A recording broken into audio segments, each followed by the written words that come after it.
Ogle, Warp Crater was an ugly, small, miserable child. He was crazy about torturing dogs and cats, plucking wings from flies and watching worms squirm in his hands as he tore them apart. This stopped being funny when he learned that worms don't feel pain. But his mother foolishly turned a blind eye to his shortcomings and sadistic inclinations. One day the cook opened the door, almost in hysterics, when Ogle, Warp, and his mother came home from the movies. That horrible little boy pulled a rope across the stairs to the basement, and when I went down there for potatoes, I fell and nearly killed myself. She screamed. "Don't trust her. Don't trust her.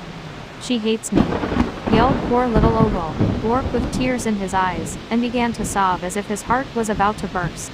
Mother fired the cook, and Ogle, Warp, dear little Ogle, Warp went to his room to stick needles in his dog Spotty.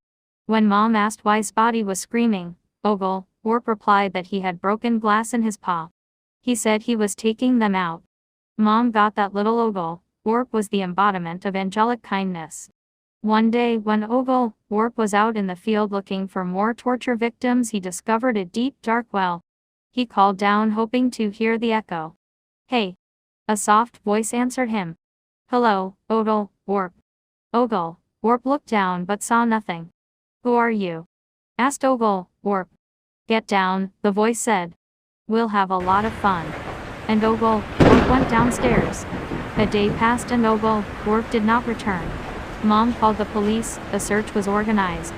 They had been looking for little Ogle, Warp, for over a month. They found him when they almost gave up in the well, dead as a doornail. But how did he die? His arms were pulled out like the wings of flies. Needles stuck out of his eyes. There were many more terrible things that it is better not to talk about. When they covered his body, or rather, what was left of him, and carried him away, it seemed to them that they heard laughter coming from the bottom of the well.